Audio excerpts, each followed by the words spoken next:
Timer, begin. So you press Effect, Color Correction, and CC Color Offset. Now CC Color Offset has three major sliders: a red phase, which adds a red hue to your shot, a green phase, which does likewise, and a blue phase, which also adds blue to your shot. Now if you look here at our shot, it's two circus or play performers getting ready, putting makeup on and getting prepared to perform.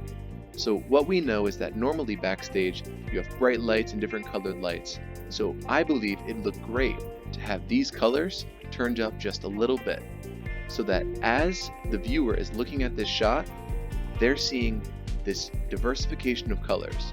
And in about 10 seconds, all the colors are going to disappear.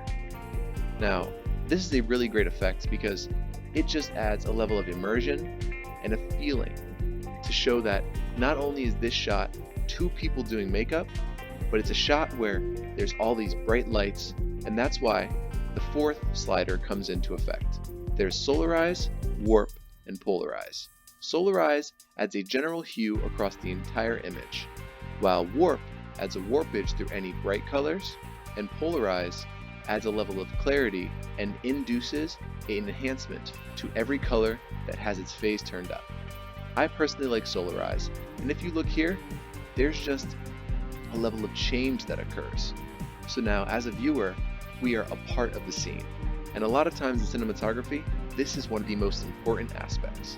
Like always, press Effect, Color Correction, and CC Color Offset, and try this for yourself.